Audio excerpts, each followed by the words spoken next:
I'm closely following the aftermath of January 6th. Recently, several defendants who received presidential pardons related to that day are now arguing in court that the pardon covers crimes like, for instance, illegal firearm possession discovered in a search of an individual's home in California months after January 6th. What's your position on whether the pardons cover these separate offenses? Yeah, the pardon power rests with the president, not the Department of Justice, and some of that is pending litigation, and I cannot discuss pending litigation. Well, I'm not asking you about who has the right to a pardon. I think as the Department of Justice On Capitol Hill today, a tense and revealing exchange unfolded between Representative Joe Morelle of New York and Attorney General Pam Bondi during a House hearing that touched on two of the most sensitive issues in American politics right now: threats against elected officials and the legal reach of President Trump's January 6th pardons. Thank you, Mr. Chairman, and Ranking Member Meng for holding this important hearing, and thank you, Attorney General Bondi, for appearing before us today. Madam Attorney General, I serve, in addition to the Appropriations Committee, as a ranking member of the Committee on House Administration.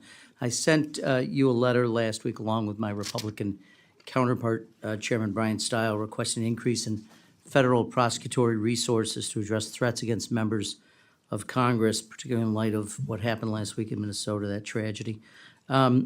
In 2024, the U.S. Capitol Police identified and received nearly 9,500 concerning statements or threats against members. Federal prosecutors have only secured 8 convictions so far, and the heightened threat environment demands an all-hands-on-deck approach. Will you commit to assigning an assistant U.S. attorney or a special assistant U.S. attorney in each of the 94 federal districts to, at least on a part-time basis, investigate and prosecute threats against members of Congress? So thank you for bringing that up, and I take that very seriously. Not only what happened in Minnesota was horrible. I've spoken to Keith Ellison. I've spoken to Amy Klobuchar about that. It's horrible. We are involved in that. The FBI was involved. Our U.S. attorneys are involved. Many of these are district to district. So the way we're doing that is, I will tell you, my National Security Division is involved in all of those and assisting in those. We meet every single morning and we discuss that. But many of those, Minnesota, will be handled in the state in which it happened. Another one is Governor. I'm sorry if I can keep going. I'm sorry. Sure. I don't mean Quickly, to. though. I filibuster. Governor Shapiro and what happened in Pennsylvania with Governor Shapiro. I've spoken to Governor Shapiro. We are working hand in hand, our U.S. attorney with the district attorney there, hand in hand, just like in Minnesota. I made sure our U.S. attorney and our district attorneys there were working hand in hand. Political party doesn't matter when something like this happens. And I also want to make sure all members of Congress are safe as well.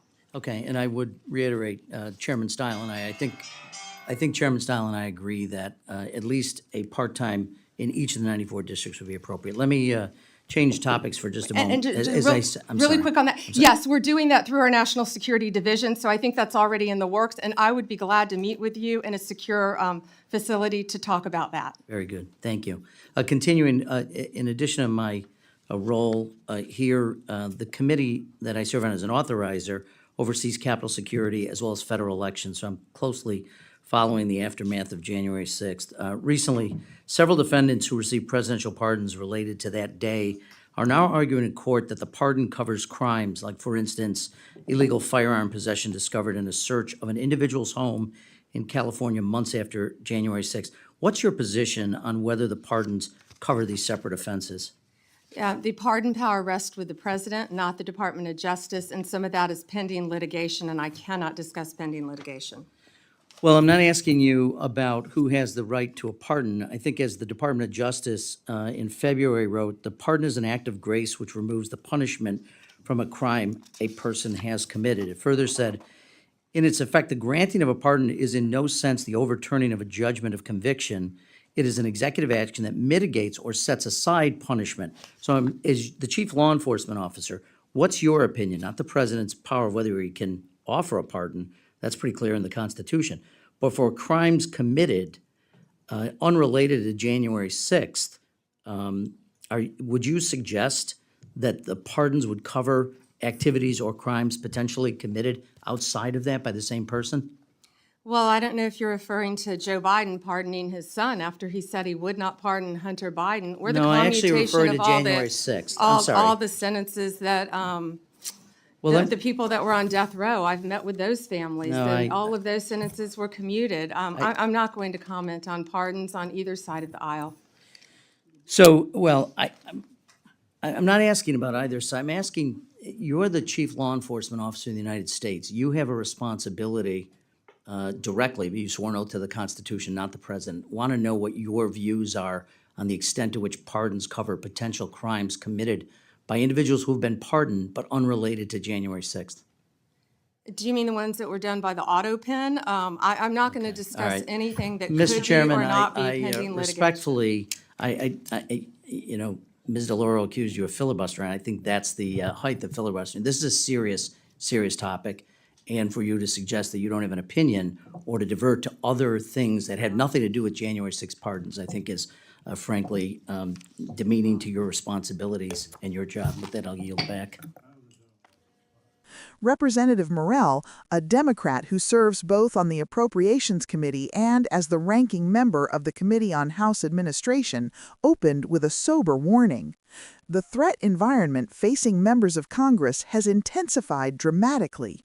According to the U.S. Capitol Police, nearly 9,500 concerning statements or threats against lawmakers were identified in 2024 alone.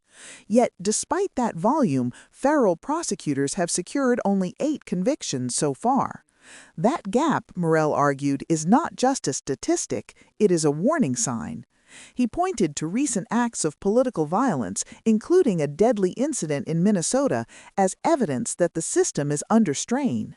Standing alongside Republican Chairman Brian Stile, Morelle has formally requested more federal prosecutorial resources, specifically asking the Department of Justice to assign at least one assistant U.S. attorney or special assistant U.S. attorney in each of the nation's 94 federal districts to focus, even part-time, on investigating and prosecuting threats against members of Congress.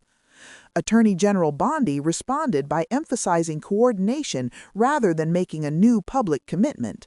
She described an ongoing, daily process involving the Justice Department's National Security Division, the FBI, U.S. attorneys' offices, and state and local prosecutors. She stressed that political affiliation does not matter when violence or threats emerge, citing cooperation in cases involving officials in both Minnesota and Pennsylvania, including outreach to Minnesota Attorney General Keith Ellison, Senator Amy Klobuchar, and Pennsylvania Governor Josh Shapiro. Bondi indicated that the department is already moving in the direction Morelle described and offered to discuss details further in a secure setting. On that issue, the exchange remained firm but professional, and it appeared there was at least some common ground. Then the conversation shifted, and the temperature in the room changed. Morelle turned to the aftermath of January 6th and the growing legal questions surrounding President Trump's pardons of individuals connected to the attack on the Capitol. Bondi declined to offer a direct opinion, repeatedly stating that the pardon power belongs to the president and that the matter is tied up in ongoing litigation. Morelle pushed back, citing the Justice Department's own long-standing definition of a pardon as an act of grace that removes punishment for a crime already committed, not as a blanket erasure of future or unrelated criminal conduct. What he was asking, he emphasized, was not about the president's authority to issue pardons. That power is clearly spelled out in the Constitution.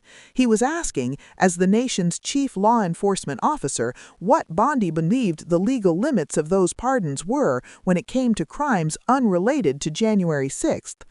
Instead of answering, Bondi pivoted. She referenced other controversial pardons from both parties and said she would not comment on pardons on either side of the aisle. That was the moment the exchange broke down. Morelle accused the Attorney General of filibustering and deflecting.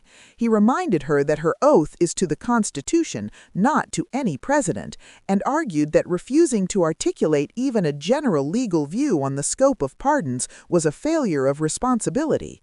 He ended his remarks sharply, calling the issue serious and warning that avoiding it undermines public trust in the Justice Department. Why does this matter beyond one heated hearing?